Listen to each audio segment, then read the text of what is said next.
Welcome to the Tech Meme Ride Home for Tuesday, February 9th, 2021. I'm Brian McCullough. Today, Amazon is ginning up a new Echo device that's like a dashboard for your household. Big changes to Android leaked to the internet. Reddit raises a big round. Mark Cuban is gunning for Clubhouse. And I've been warning y'all of industrial hacking. We almost had a big disaster down in Tampa Bay. Here's what you missed today in the world of tech. It's Mark Gurman Scoop Tuesday, though it's not an Apple scoop today. Sources are telling Gurman that Amazon is developing a wall-mounted Echo device with a large touchscreen that can serve as a smart home control panel, a video chat device, and a media player all in one. Quoting Bloomberg. The company's Lab 126 hardware division is designing the device to be a digital command center, showing users upcoming calendar events, controlling accessories like lights and locks, and playing music and video. It would include Amazon's Alexa voice assistant and microphones, and a camera for video conferencing, said the people who asked not to be identified discussing private matters. The product would compete with professionally installed smart home control screens from the likes of Control 4 Corp, as well as Apple's iPads framed into walls, and even Amazon's own Echo Show used with a third-party wall mount. Amazon is considering multiple variations with screens of either 10 or 13 inches in size. A 10-inch display would be on par with the current Echo Show, while a 13-inch model would be Amazon's largest device with a display. The company plans to launch the devices either at the end of this year or the end of 2022, the people said. Prices ranging from $200 to $250 have been discussed internally, though the plans are still early and could change or be scrapped altogether. An Amazon spokeswoman declined to comment, end quote. In the early 2000s, right when text messaging was taking off, I thought somebody should produce a device that would sort of collect all of a family's text messages into one central location so that everyone could see them and coordinate activity accordingly. I imagined it maybe being embedded in a refrigerator or something like that. So is this sort of like that? A family hub sort of thing? As Adrian Weckler tweeted, quote, "Those home of the future stock images are suddenly closer to reality," end quote. And more rumor-mongering today. Leaked images have shown up online that purportedly show mock-ups of Android 12, which include major UI changes, a privacy indicator, a conversation widget, new themes, a whole bunch of stuff. Quoting XDA developers. One of the alleged Android 12 screenshots showcases a new notifications panel UI. The transparency is gone and replaced with an opaque light beige background, though the color likely depends on the current theme and or whether or not dark mode is enabled. The separation between the conversations section with the rest of the notifications is still there, and the rounded corners of each notification are now more pronounced. The number of quick settings tiles that are shown when the notification panel is partially expanded has been reduced from 6 to 4, causing each icon to become larger. The positions of the date and clock have been swapped, while there are also new privacy indicators in the top right-hand corner. Speaking of which, it seems that Google may add new privacy features in Android 12. In the new Android version, you may receive a warning in the form of status bar indicators whenever an app is using the camera or microphone. Tapping on these status bar icons may show a pop-up at the top of the screen that tells you exactly which apps are using the camera or microphone. Google has been testing these privacy chips for over 2 years now, so it would be nice to see them finally make an appearance in Android 12. Related to this change is an alleged revamp to the privacy settings in Android 12. The new privacy settings may contain toggles to disable the camera and mute the microphone entirely, in addition to toggling location access. You can already disable all sensors on your device by using the Sensors Off quick setting tile, but this tile can only be shown once you enable developer options. Android 12 may make those sensor toggles more user accessible by placing them in the privacy settings. Lastly, we have what appears to be a new addition to Android's widget section. When Apple recently added widgets to iOS, we argued that they're better than Android's implementation in some ways. While we don't know if Google is planning a major overhaul of widgets, it does look like they at least plan to make a few changes. In a few screenshots, we can see an alleged new Conversations widget in Android 12 that may highlight recent messages, missed calls, or activity statuses. The widget that's shown is small and only seems to be big enough to accommodate showing one message/call/status at a time in its smallest size, end quote.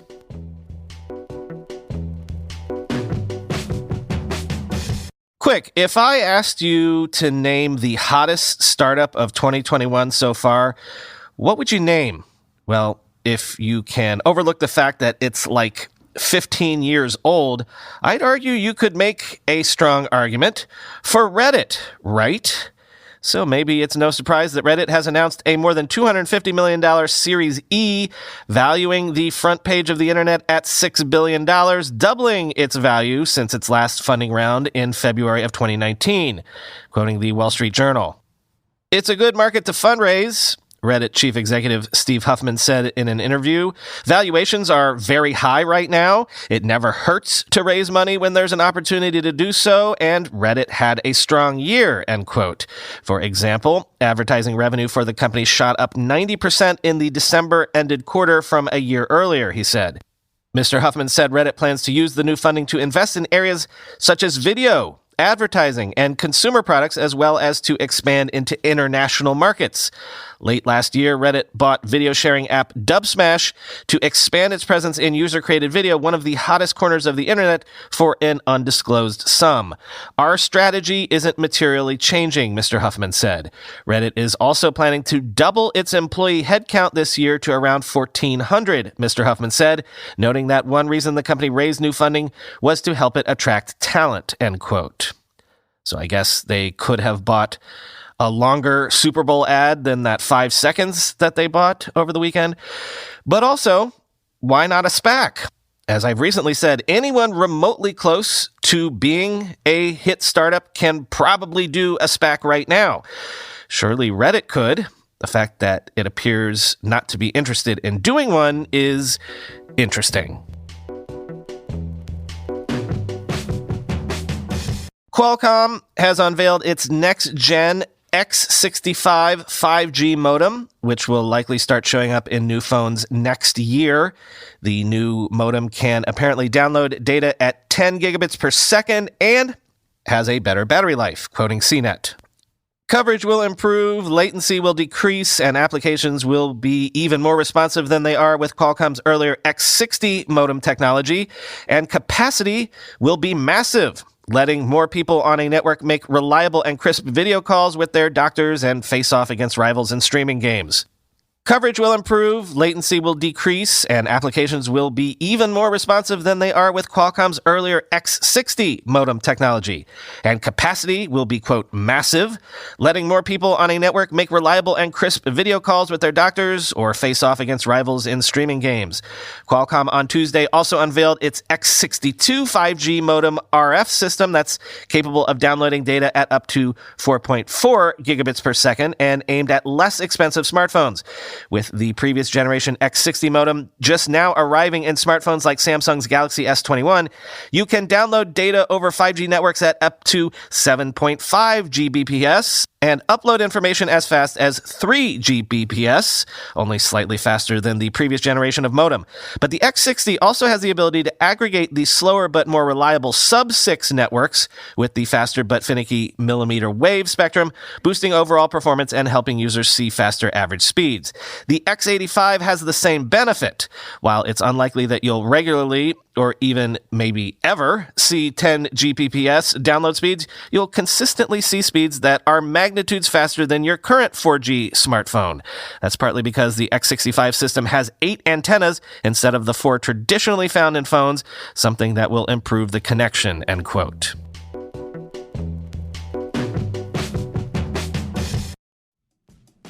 You know how sometimes on the address labels you can suss out how long you've been subscribing to a given magazine? Well, it looks like I've been a New Yorker subscriber since 1999, which sounds about right. That's the year I graduated college. That's the year I founded my first company. 21-year subscriber to The New Yorker I am. That's because in both print and online digital issues, The New Yorker has content from the best writers in America today. Ronan Farrow, Gia Tolentino, Helen Rosner on food, Emily Nussbaum is my Khaleesi when it comes to TV criticism. For a limited time, you can get 12 weeks of The New Yorker for just $6. That's a savings of 50%. Plus, listeners of my show will receive an exclusive tote bag free.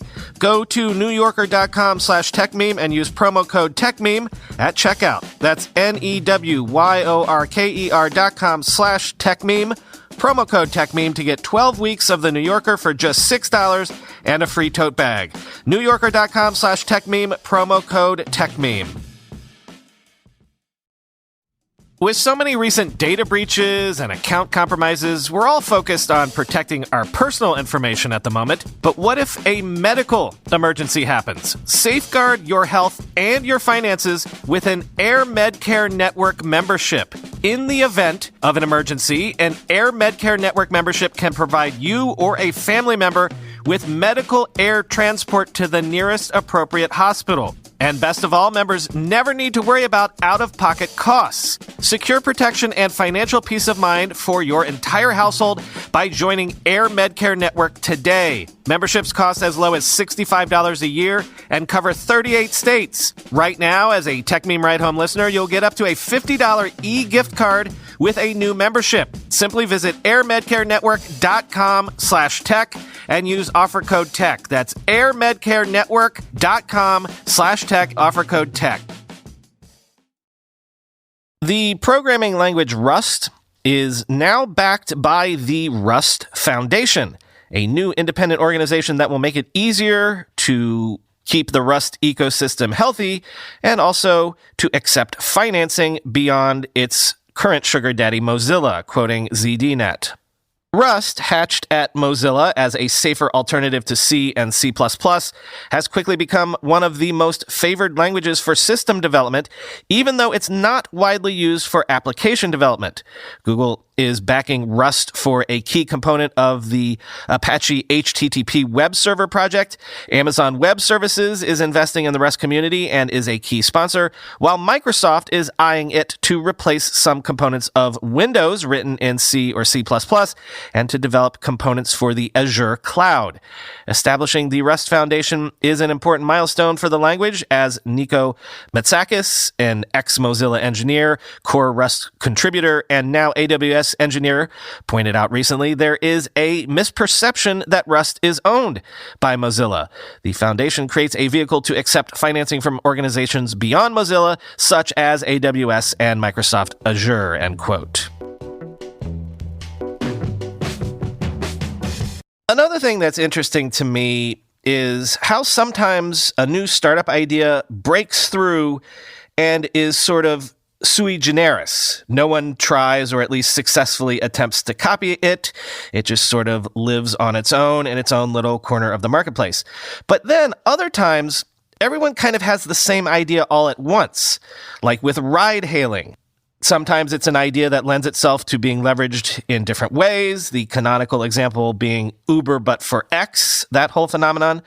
But sometimes everyone just wants to clone the latest, greatest big idea. People forget this now, but after Friendster and then MySpace hit big, there was this entire generation of dozens of social networks, of which Facebook and LinkedIn were only two among dozens. And no one at the time knew which ones would take off and which ones wouldn't. There was seriously a time when it looked like maybe Bebo would be as big as Facebook. I'm not kidding.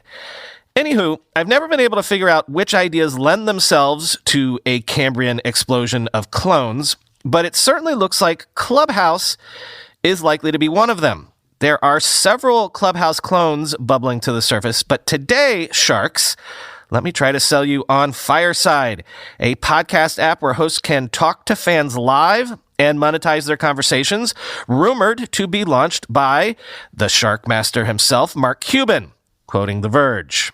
Alongside co-founder Falon Fatemi, Cuban is planning to launch Fireside, a next-gen podcast platform that facilitates live conversation, according to an email sent to possible creator partners seen by The Verge. Fatemi, who co-founded and sold the AI customer relations service Node, promises a platform where creators will be able to broadcast, record, and monetize conversations while using Fireside's built-in analytics tools to figure out what content performs best. The app, according to a now expired engineer job posting, has raised a multi-million-dollar seed round to get started. The source close to the company says creators will be offered various deals and ways to monetize, and the app won't let just anyone speak publicly. It'll be a highly curated experience. The startup is still seemingly in stealth mode. It's unclear when it was founded, but job postings went live as early as September. Fatemi left Node in August, saying at the time that she would be moving on to a new venture. She hasn't listed Fireside on her LinkedIn yet. Cuban and Fatemi previously collaborated on Node, with Cuban investing in the product. His co-founder status on Fireside brings him back to the audio space. Cuban and Todd Wagner famously sold internet radio company Broadcast.com for $5.7 billion in 1999 to Yahoo. Fireside's job posting claims social media has failed us by creating, quote, antagonistic echo chambers with mediums for communication that only further an outrage culture and business models that incentivize spreading disinformation, end quote. Fireside, the posting says, is looking to foster, quote, civil, intelligent discourse, shared connected experiences, and genuine relationship building virtually through its broadcasting platform, which will promote driving social impact through meaningful conversations at scale, end quote. As part of that goal, Fatemi is reaching out to established podcast creators about founding Firesider spots, seemingly to build an initial roster of Fireside users, end quote. Hey, Fatemi and Cuban. I'm a podcast creator partner, potentially. We love to experiment with various new audio tools on this show, collaboratively with the audience, so get in touch.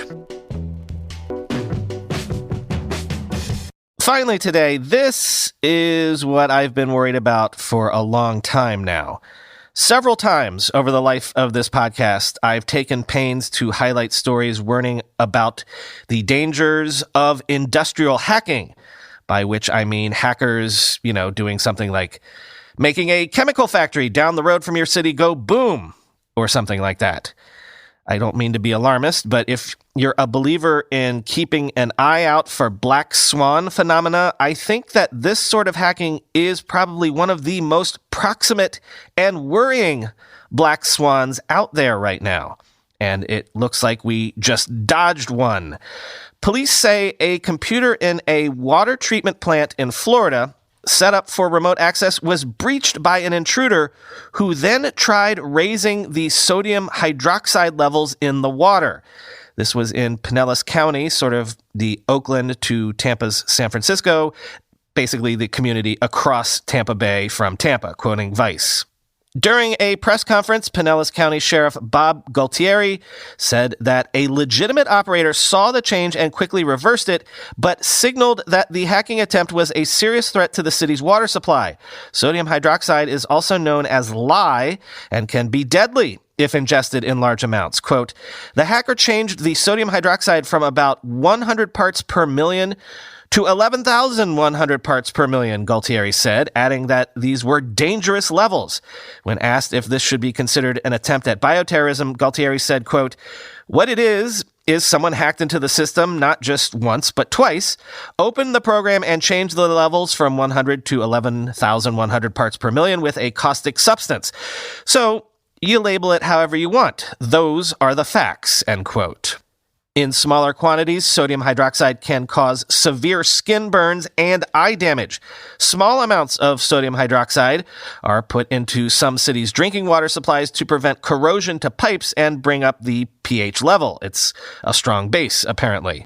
Quote, the person who remotely accessed the system for about 3 to 5 minutes, opening various functions on the screen, Gualtieri said during the press conference. One of the functions opened by the person hacking into the system was one that controls the amount of sodium hydroxide in the water, end quote. Gualtieri said that on Friday at 8 a.m., a plant operator at the Oldmar water treatment facility noticed someone remotely accessing the system that he was monitoring. The system was deliberately set up with a piece of remote access software so that, quote, authorized users could troubleshoot system problems from other locations, Gualtieri added.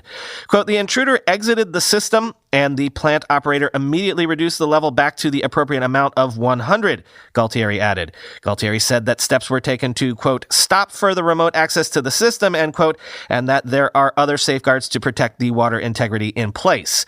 The county sheriff's office has started a criminal investigation along with the FBI and the Secret Service, Galtieri said, end quote. So I don't know. Seems like something that should be bigger news, maybe. An entire city was almost potentially poisoned, and it didn't end up happening only because we got lucky and someone just happened to see it. Also, why in God's name does a system like this need to be connected to the internet in any way, shape, or form in the first place? Air gapping, people, for F's sake.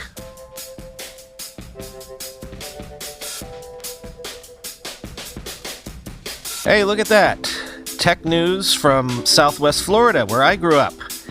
Trust me, that's not a common thing, not to rag on where I'm from, but there's not a ton of industry in Southwest Florida, to say nothing of tech industry. But then again, when I was growing up, the whole idea of the Buccaneers winning a Super Bowl was downright absurd.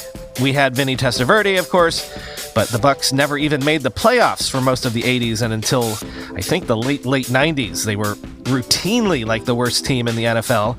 And the Dolphins were the great hope of Florida sports, but even they haven't made a Super Bowl since 1984, the first Super Bowl that I can remember, when the Dolphins got spanked by Joe Montana's 49ers. We didn't even have Major League Baseball teams in Florida back then. We didn't get our first NBA teams until 1988 and 89, so hard to believe. But growing up as a Floridian in the 1980s was to live in a sports desert, the only highlight of which was seeing Dan Marino show up in that first Ace Ventura movie. This has been Florida Sports Talk. I've been your host, Gator Sal. Talk to you tomorrow.